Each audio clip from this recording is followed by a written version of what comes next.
This is AJ Wachtel. Welcome to my podcast, Wachtelligence, where I discuss with my guests the past, present, and future of the local and national music scene with a focus on Boston and New England. Today's episode, Kate Taylor, Sister Kate, is Better Than Great. It's about the incredible life and career of the only female member of one of the most famous and talented families in music history. Kate's a singer, guitarist, sister, songwriter, and mother, and she has a new album, Why Wait, about to be released. Fasten your seatbelts and enjoy the ride, folks. This conversation is going to be a lot of fun. I'm grinning already. Welcome to Wachtelligence, Kate. Hi there. It's so good to be here with you. You know, it's the 50th anniversary of the release of your debut album, Sister Kate, and you have a new one coming out, and you were just featured in Rolling Stone magazine too, but I want to start at the source. In the beginning, you were born in Boston, and you grew up with four brothers, Alex, A.T., James, Livingston, and Hugh, in Chapel Hill, North Carolina. Got it. You got the whole story, man. Your dad, Ike, was the dean of the University of North Carolina Med School. And Kate, already, you and I have something else in common. Both of our parents wanted us to become doctors, and we became embedded in the music industry instead. I know. There was our poor parents. I don't think they ended up being disappointed, though. I met your mom, never met Ike, though. We'll talk about that later. But on your first, you formed your first band when you were 15 years old, and you had your first record deal 4 years later with Atlantic Records when you were still a teenager. Unbelievable. And it's just, and Kate, it's been 50 years since the release of that. I couldn't believe it. Where did it freaking go? Where did the time go? It's phenomenal, when you think about how it's just so quickly it all steams by.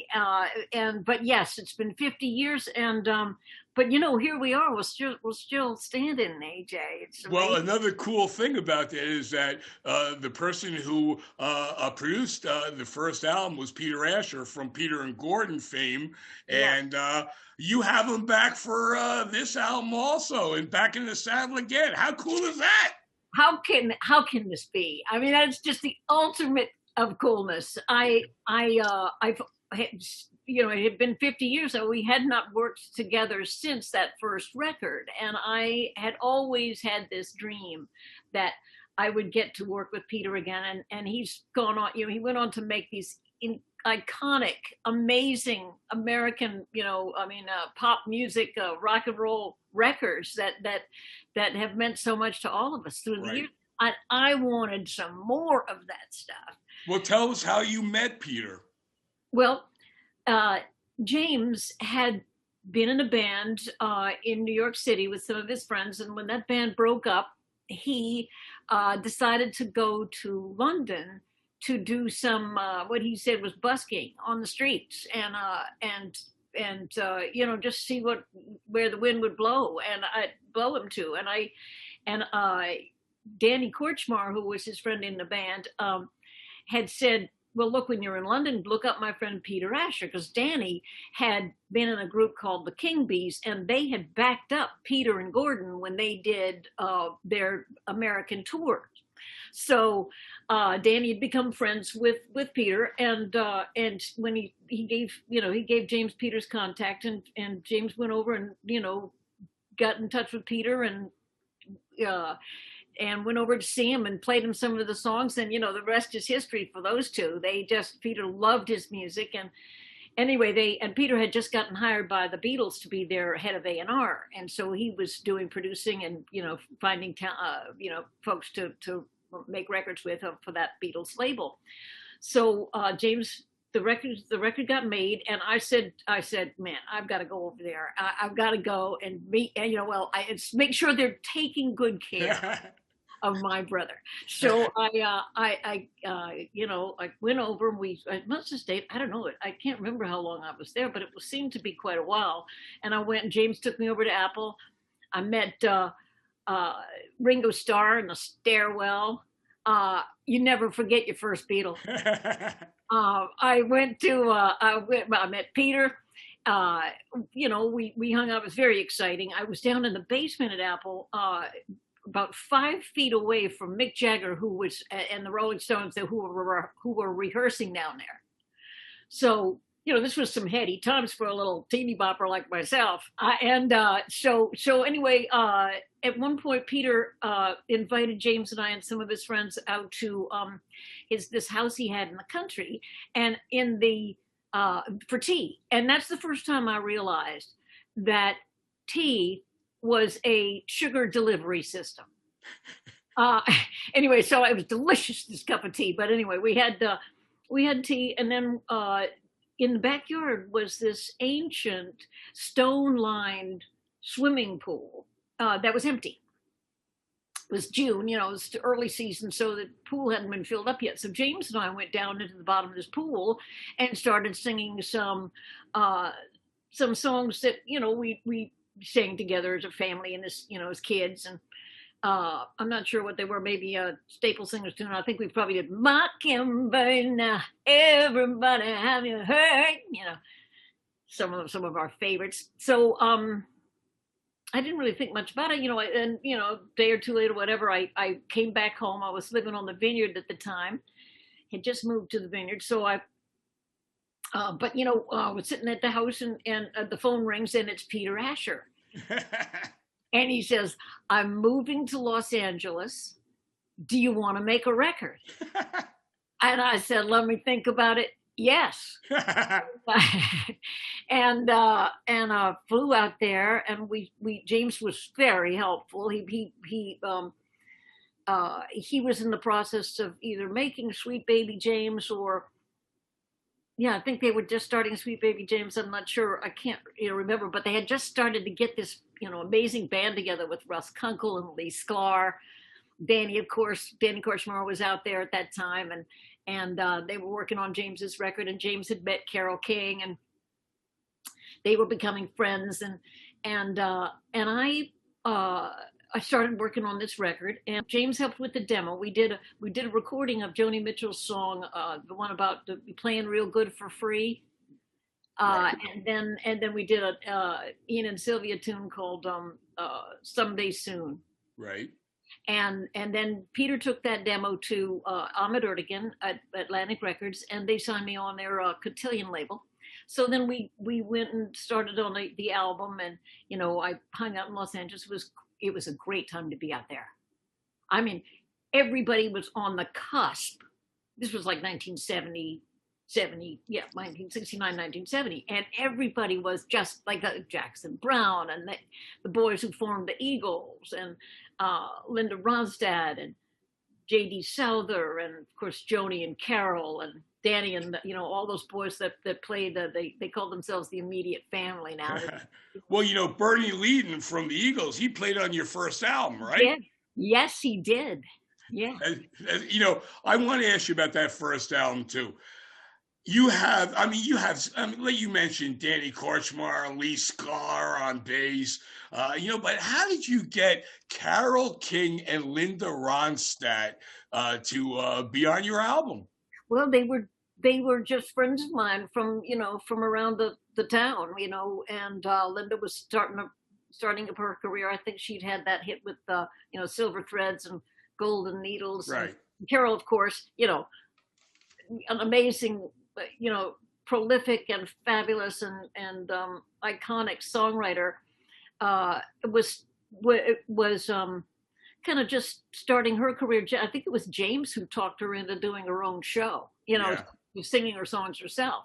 But anyway, so they were just sort of, in the town. Carol was just starting that Tapestry record, and I heard the songs, and I asked her if I could, record a couple of them, and she said by all means. And then she came and played on the record, and it was unbelievable. And Linda came and did some backup singing for me. Does he love me? I wanna know.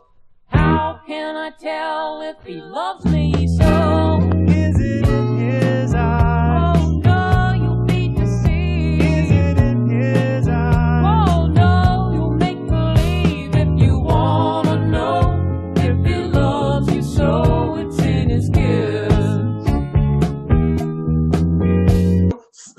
here, let's get back to your second album. It was self-titled, Kate Taylor. It was produced by your brother James in 1976, and you had that great hit, It's in His Kiss. I always called it the Shoop Shoop song, and it went to number 49 in Billboard charts. Oh, yeah, top 50 people. Hey, that's right. How impressive is that? And it was later done by Cher. Have you ever talked? She had a hit with it, too. Have you ever run into Cher and talked about both of you people doing that song? No, I have not met her, but Peter was the one who produced that version, that Cher version. On the second album, you did a few duets with James. All right. And I just wanted to know, when was the last time you actually sang with James in the same room? Well, that's a good question. He came and sang on my with me on my Beautiful Road record, which was in the early, sometime around 2000. And we did a version of Old Lang Syne. And that's right. And we did a song called, my late husband Charlie wrote, called I Will Fly. That's right. A great song. James and I did that duet. And then I sang Old Lang Syne with him at the switch over from 1999 to 2000 at a big concert he was doing in Raleigh, North Carolina. And I'm going to try to remember if there were instances since then. I know I've sung with him one time. He invited me up on stage. I was down in the audience, and from the stage he said, "Kate, come on up here." And I had no idea he was going to do this. I ran down, and you know how the stages are pretty high, and there was adrenaline. This is the beauty of adrenaline. I leapt up on that stage like. That's funny. Sing with his band. Holy Moses! No wonder he loves that job so much. Whew, it is awesome. All right. Well, after you came out with your album, you released the next year. It's in there, and it's got to come out. And it was recorded at the legendary Muscle Shoals studio in Alabama. And Kate, I can always see and hear the Southern blues influence in your music. It's more Memphis and Chicago or Detroit for sure. And your Southern soul music influences are great too. Oh. Can you just play a song for us from your new album, maybe, or part of a song? What, you mean right now? Yeah. You mean or my little acoustic guitar? Yeah. Well, here's a song. This is a part of that song that I've written about. That ended up being the title track. Okay. It's a train, a slow moving train. Well, sometimes it's at a standstill, sometimes steaming down the track. Well, it may be slow, but it won't keep turning back. It's a train, slow moving train. Words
wait, y'all.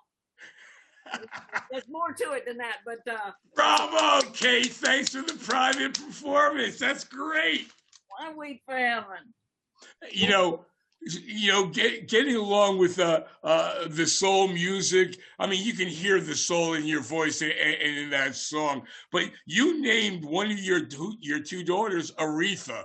Now, what a testimony, to that. And Aretha Brown went to Berklee School of Music. She's got a great, great voice.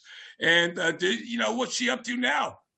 She is, right now, she is the mother of my 3 amazing, darling granddaughters.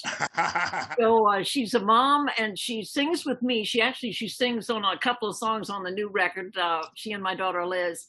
And she's just amazing, and it's funny because we named her Aretha, and then she went to the Berklee School of Music.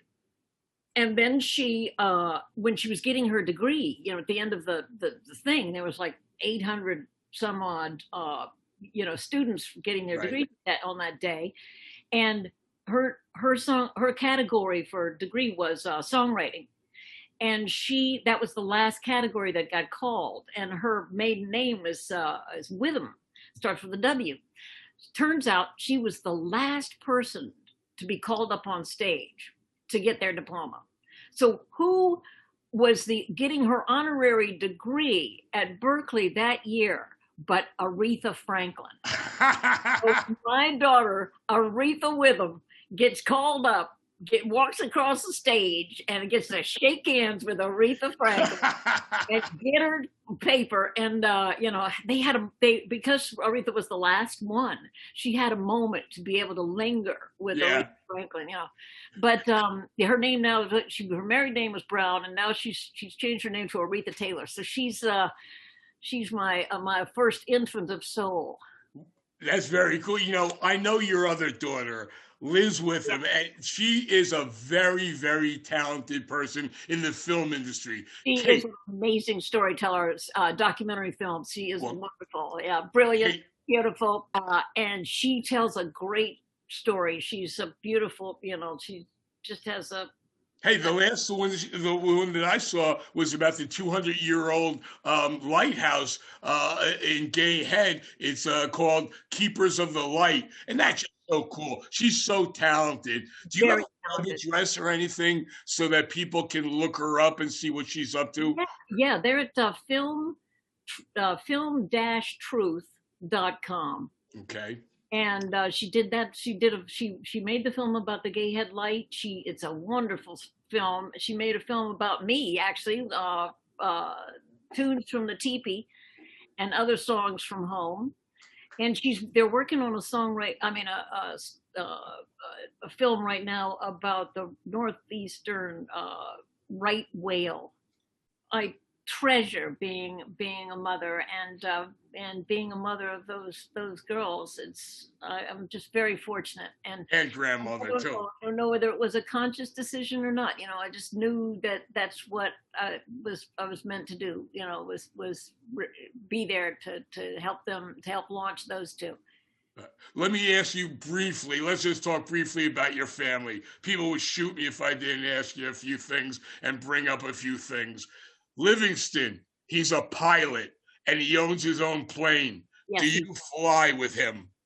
Yes, I would fly with him in a nanosecond. He is extremely careful, cautious, safe, and, on the money. But one thing that does drive me a little nuts, or has when I've flown with him, is when he hands the controls over to me.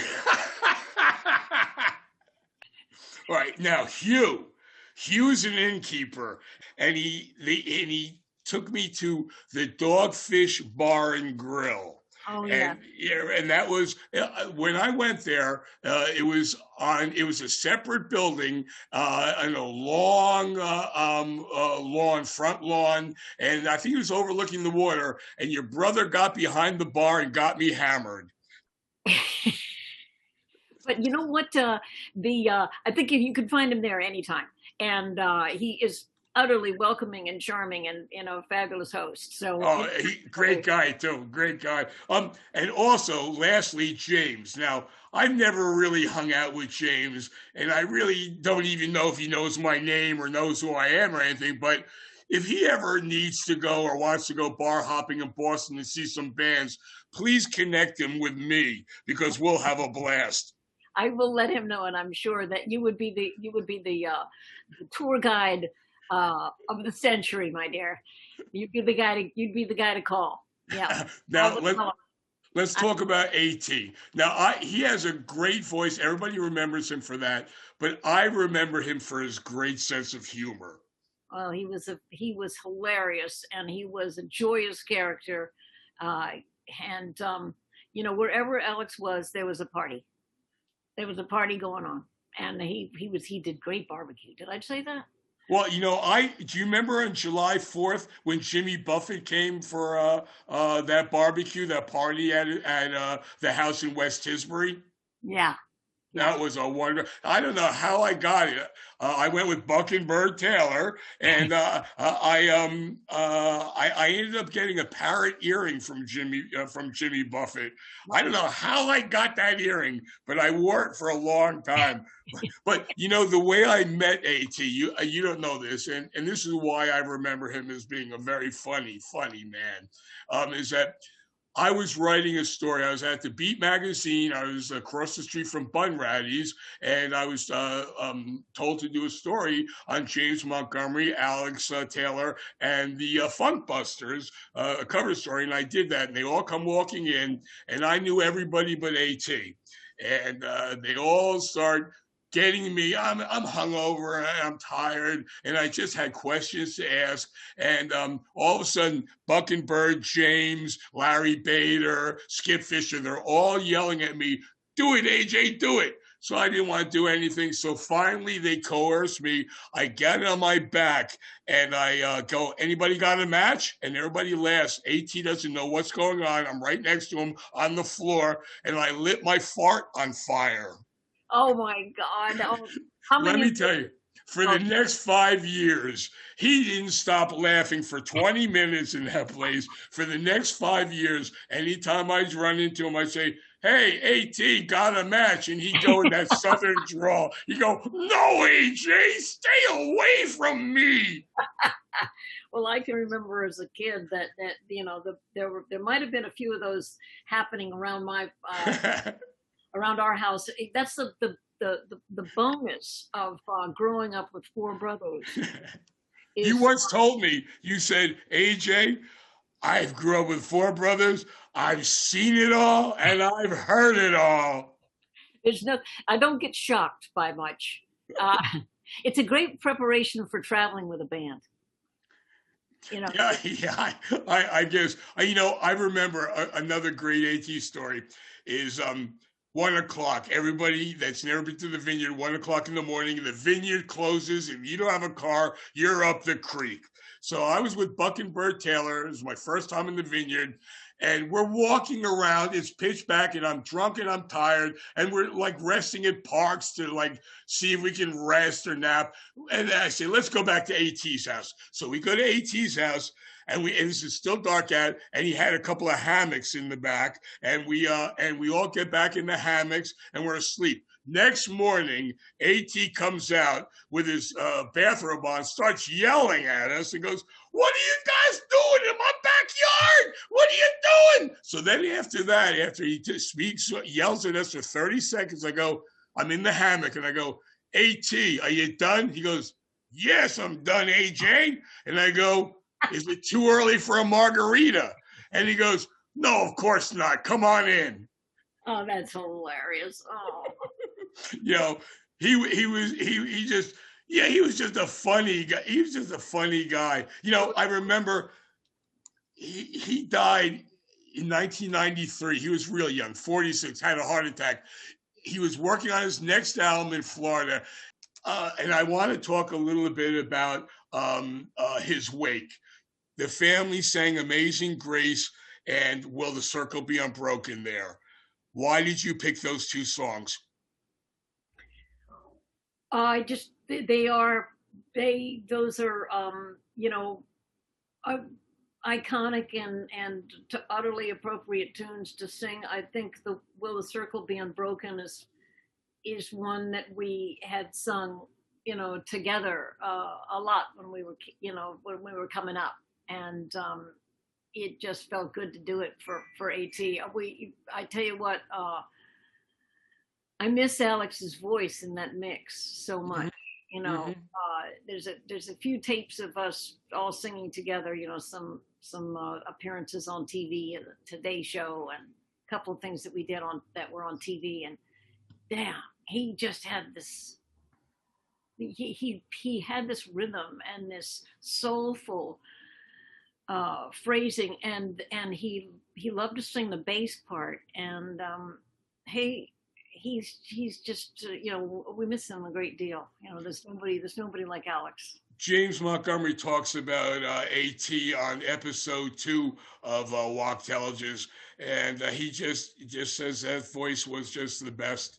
And what a great guy he was.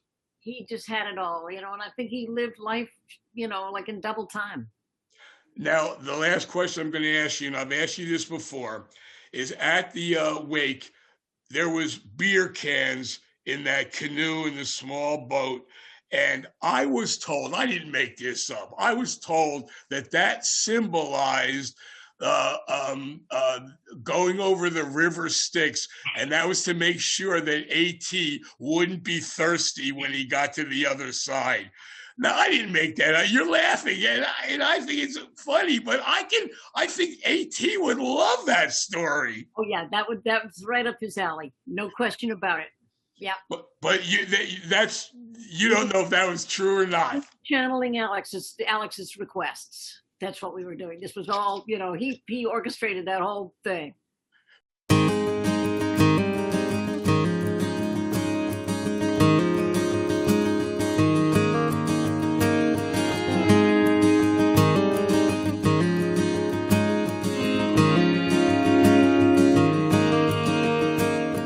Traveling down the highway, my fingertips are to the wheel.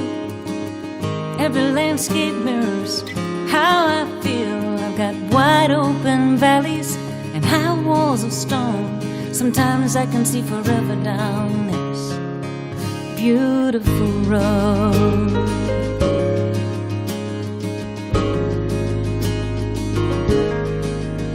The wind whistles through my window, endless as time. The wheels turn and spin like the thoughts on my mind. I'm thinking about the places and everyone I've known, all the closeness and the distance of this beautiful road.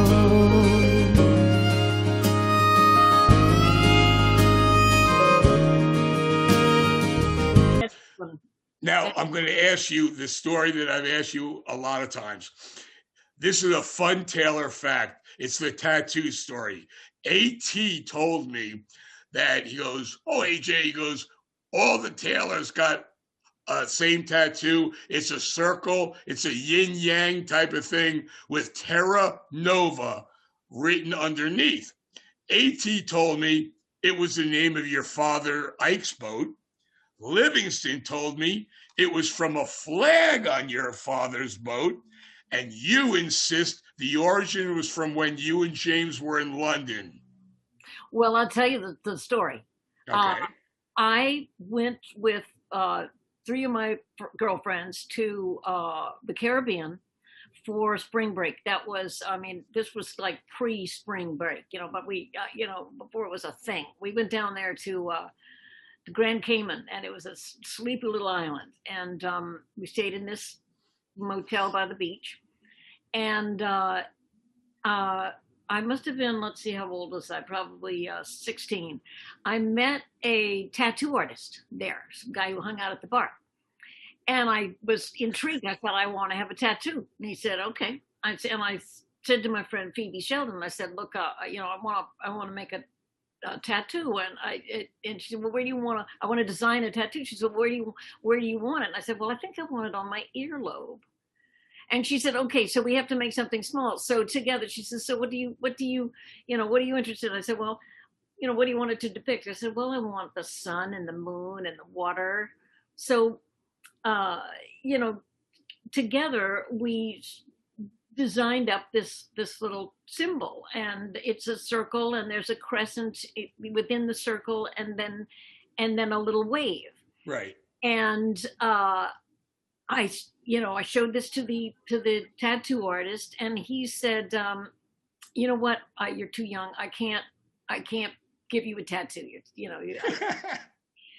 So I was disappointed, but I had the design. And then when I was visiting with James in London, we were walking down King's Road, one of those days when they close it off and they just have this, people have their things out on the street to sell.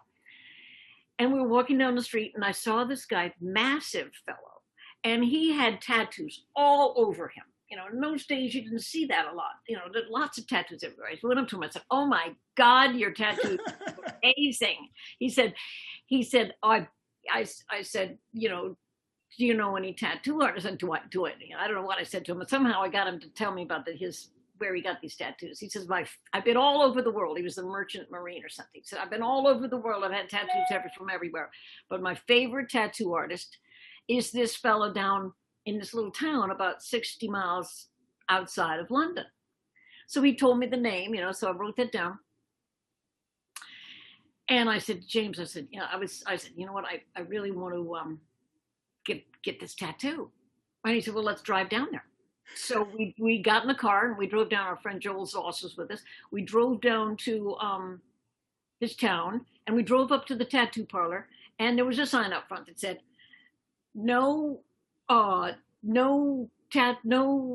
under 18, and no female, no women, no tattoos for women under 21. Well, I was 18 at the time.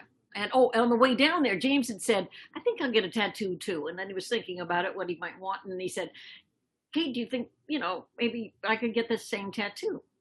And I said, as yours? And I said, yeah, that'd be great. So we went to, I said, but then when I saw that you had to be 21 if you were a girl to get a tattoo, I said, James, we got to talk this guy into it, because I really will feel bad if I can't get the tattoo. And so we went in there, and the guy's going, no, not going to do it. Not going to do it. And I said, at one point I said, well, what if it's a tattoo that, we've designed ourselves? And he said, well, let me see it. So then I drew it out, and he said, okay, I'll give you the tattoo. So he put it on James. And then he put me in another room, and his girlfriend who did mine, she walked in the room, and she had a tattoo of a dotted line around her neck that said "cut here." And oh my God! But she would not put it below my wrist or above my neck. So I had to figure out some other place to put the tattoo besides my earlobe. So I put it on the top of my foot. So there's it doesn't. I don't think anybody's tattoo says Terra Nova, but my father had, Alex got the tattoo. We got one on one arm, and then he put the other one on the other arm, and they were mirror image of each other. And then our mom had a Toyota pickup truck, and she had a little toolbox in the back, and she had the tattoo painted on her toolbox. And the old man had a sailboat called Terra Nova, and Livingston's right. In fact, he had a flag made for his sailboat, and on that flag were stripes that depicted all of his kids. Cool. And then also the tattoo symbol was appliqued on there. So that's the story of the tattoo. Now there's other members of the family who have it as well. The younger generation, the number of them have it, and that's the story. I think everybody's got their own little version, which is fine with me, because that's part of the idea. If you take on a symbol, you take on your own story. So if everybody's got a different idea of what the story is, that's fine with me. All right, I met your mom, And we were just talking about your dad and his boat and everything. I met your mom, Trudy. You never heard this story. Livingston and Maggie were playing. Livingston was there with Maggie backstage. He was playing at Night Stage in Cambridge, and your mom was there. And I walked in. I was talking. Your mom was sitting there silently, and I was just talking to Liv and passing, shooting the breeze. And then all of a sudden he goes, "Oh, by the way, Mom, this is A.J. Wachtel. He may be related to Waddy Wachtel." And all of a sudden, your mother goes, "I knew it. You look like him and you talk like him." Right? And of course, I want to go on record as saying, even though I look like him, even though I talk like him, I don't know if I'm related to Waddy or not, probably not, but I am Facebook friends with his sister-in-law, his brother, and both of his two first cousins, who all, his cousins think that I'm an honorary cousin, and they're Wachtels. I say the same thing to them. But I thought that was a funny story about. That is funny. Oh, well, she was quite outspoken, that mother of ours. Waddy plays on this new record of mine. Okay. Yeah, so I got a chance to hang out with him, and you know what? There are similarities between you two. I swear. I think there is some connection. All right, listen. Let's talk about a year. Last time I saw you was a year or two ago this summer, when I brought Harrison down to Martha's Vineyard, and you came out to see us at the Ritz for lunch in Oak Bluffs, and you directed us to John Belushi's grave, and you told a great story of Belushi joining you with you and Liv on stage playing at Martha's Vineyard. Can you please tell us a little bit about John and tell us that story again? Well, John, what a beautiful cat. I mean, was such a special guy. He was like like Alex. Just everywhere he went, he brought joy. People loved him. He brought fun and joy. And I think it was all the brothers and I were doing a show at the Hot Tin Roof, which is a club that was at the airport on the Vineyard. And we were playing one night, and I think all the brothers were there. We had a big band. There was, a horn section and two, I'm sorry, there's no such thing, but too many guitar players. and the place was nuts. You couldn't, as Charlie would say, you couldn't fit another paperclip on stage. and Belushi was heading to Los Angeles. He was about to get on a plane and leave the island. We invited him to come and sing with us on the stage. And he came. He was very gracious that way. I mean, he would, he was always game but he came out on stage, did a cartwheel, and landed with his feet firmly planted behind that microphone stand. And I remember the entrance more than I remember which song it was. It was probably Hey Bartender, or one of those. Lit into this thing.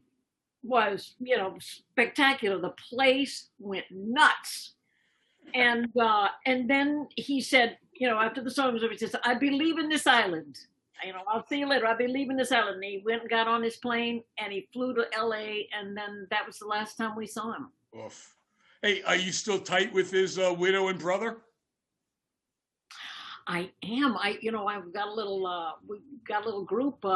We call ourselves the Ukuleles, and we play ukuleles together. And she's part of that group, so she's on my record actually, because it's the Ukuleles that play that Isaac Taylor tune, "Beams of the Queen." So Judy's a good friend of mine. I love her dearly. She's an amazing person, brilliant. All right, now. There's a great debate.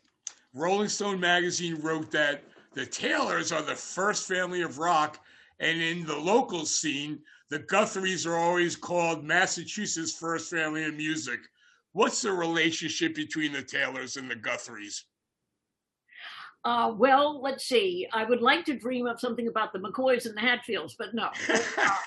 we are, how can you not love the Guthries? I mean, jeepers, what a great family, so talented and so much fun. And, just to be mentioned in the same sentence, it's pretty cool.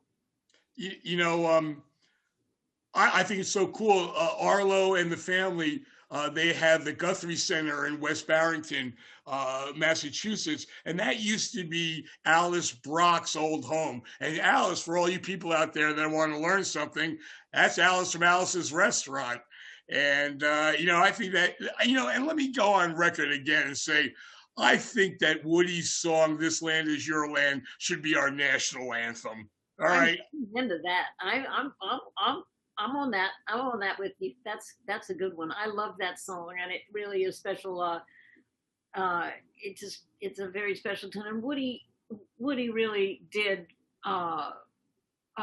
speak to the soul of the nation. When he wrote in his songs, and he was such a beautiful cat. And Arlo carries that on, and his kids carry that on with what they do. And I played out at the Guthrie Center quite a bit. Right. Yeah, one year it was the 100th anniversary of Woody's birth, and they asked all of us who were performing out there if we'd consider, coming up with a song about Woody.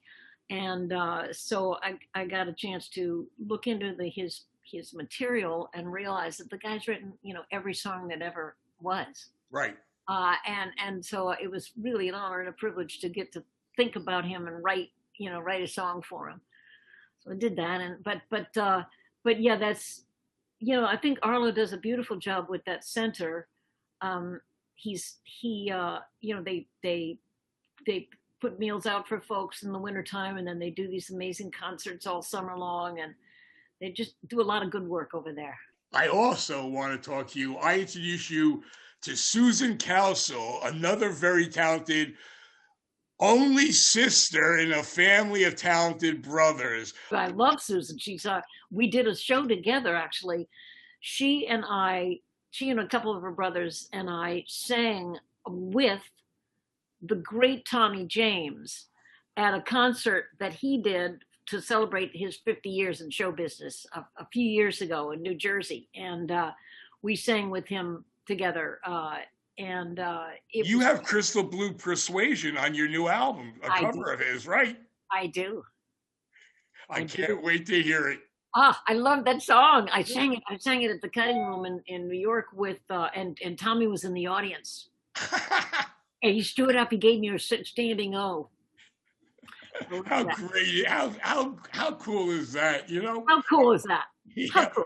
All right, listen, I started talking and going on to other things, but let's get back just real quickly back to your career. Since 2000, you've released Beautiful Road, Kate Taylor, Live at the Cutting Room. And real quickly, the last time I saw you live was at the Once Ballroom in Somerville, another victim of the pandemic, and you had Stu Kimball on stage with you. And Stu was from Face to Face, and also he played for years with Bob Dylan's band. How do you know Stu?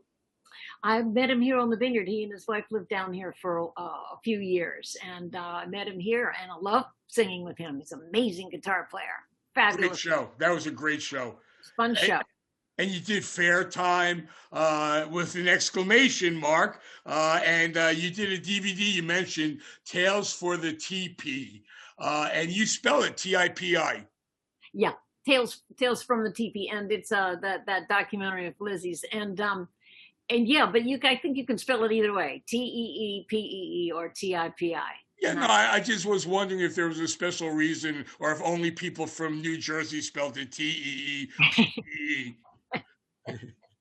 No, all right. You've lived in a teepee, right?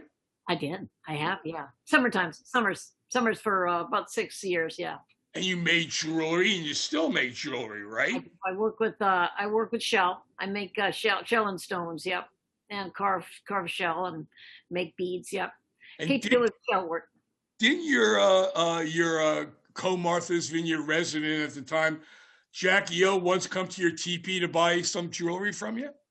Well, by then we'd moved into a little camp that that we built over there on the property, and it was a funky little shack, and she'd seen the beads, and she wanted to see, she wanted to have some, and her caretaker's a good friend of mine, and he called me up and said that Jackie wanted to come over. Well, the first thing I did was, she was coming over in a couple of days. I started at the very top of the house, the eaves, and I cleaned and I cleaned and I cleaned. And trying to prepare for the Queen. I mean, geez, Jackie O coming over. Well, she did come as she put her foot. For a doorstep, I had a fish tote, kind of a bushel, maybe it's a couple of bushels of tub, and it's upside down. And you could step on that and then get in the house. So there, Jackie drives in the driveway, puts her foot on the fish tub, and steps into the house, and she looks around and she goes, "I love your place." She said, "It's so airy." I thought, man, this is one gracious human being. She was lovely, and she did end up getting a couple of bracelets. She got one for Caroline, and she got one for her friend Bunny. Well, you have a new release coming out. Why wait? Why wait? Yeah, and you played the title song for it that you wrote.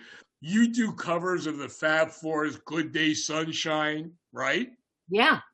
Taj Mahal's "She Caught the Katy."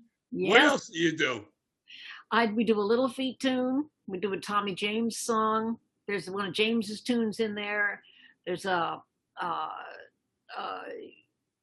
Ed Sheeran song. I've got a couple of mine that we do an old pop tune called "Tell 'Em." The Tommy James song, it's a song called "How Glad I Am." Or we do an Etta James tune called "Stop the Wedding." Oh, yes. We do a Staple Singer song called, "You Don't Knock." And you have Peter Asher back in the studio saddle. This is stunning. When is it? Do you have a date and a label for release yet? We're working on the label situation. Right now we're talking with a company down in Nashville who want to put it out for us, which would be great. And, can you give me your web address so everybody can look you up and find out what the status is? KateTaylor.com. Okay, that's cool. Come on over. All right. If people put their address down and they sign up for the newsletter, I won't bother. I won't pester you with emails, but I will send some updates when things come up. Cool. I said this before we started this podcast, Wachtelligence. I said that, geez, you're in Rolling Stone magazine. When I first did the research for this podcast, I kept saying, Jesus, 50 years since Sister Kate come out. How come it's not all over the internet? How come Rolling Stone magazine isn't putting it on a cover? And they do write about you. How cool. Congratulations, first of all, Kate. Well, first of all, keep thinking those thoughts because, you're manifesting things, good things. I need this. But that was just so great. I think I sent out a notice about the fundraising campaign that I had going for the record. And David Brown, this wonderful writer for Rolling Stone, I think he'd done an article about me several years ago, probably a couple of decades ago. And he was in my contact, list. So he got this letter from me about the campaign, about the new record. And he thought, well, and he looked it up and he said, this is the 50th anniversary, and he wasn't especially, although I had mentioned that 50th anniversary of Sister Kate in the letter that I sent out, but he looked it up, and it was also the 50th anniversary of this article that they published in Rolling Stone that James was on the cover, but the headline said "The First Family of Rock," the Taylor family, the first family of rock, and there was a big article about Alex and James and Liv and me in there. And I think they cooked up this idea that they would write a 50 years later article about the Taylor family. But it ended up being this article about Sister Kate, and it's just been really nice. And he did a beautiful job pulling together some stories and some history and weaving it all together. Absolutely. And so there's three things that I like to ask you, just a one sentence response that I read from that Rolling Stone article. You loaned Mick Jagger your bicycle. Yes, when I was out in LA, I bought a bike, and I would ride it around town. And I left it there when I came home for a break, and I left it at Peter's house where I was living. And Peter's secretary was this gal named Chris O'Dell, and she was good friends with Mick Jagger.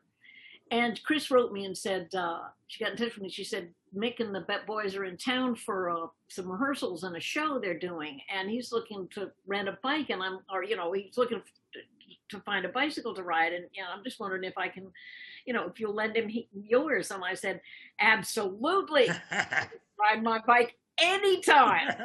And then he wrote me a beautiful thank you note. And then several years later, when I was in the studio with James, we were recording the background vocals for "It's in His Kiss." This was 6 years later or something, and I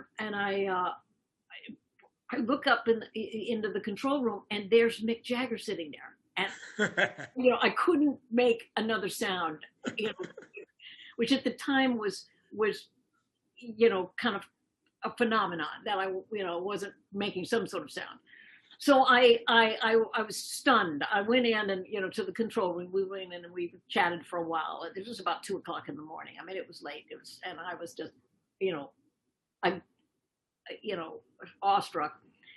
Then they got up to go, and Mick turned around when he was just leaving. He says, "Thanks for the use of the bike." Hey, you also met a young Michael Jackson. Well, yes, I can't really say that I met him. I did see him, and I might have met him. But he came in, he was about 10, and he came into the studio where we were working at the time, Sunset Sound in LA. And he had a couple of older fellows with him. And they were showing him around the studio. We wanted to make sure that it was a place that he, wanted to record and felt comfortable. I think he did end up recording in there. But, we stopped everything to let the fella, look around. And I might have met him. I just sort of barely remember. But, God, at that time, at 10 years old, he's already an incredible phenom. Right. And it was a pretty special moment. You were on a bill with Ike and Tina Turner. I know. How does that happen?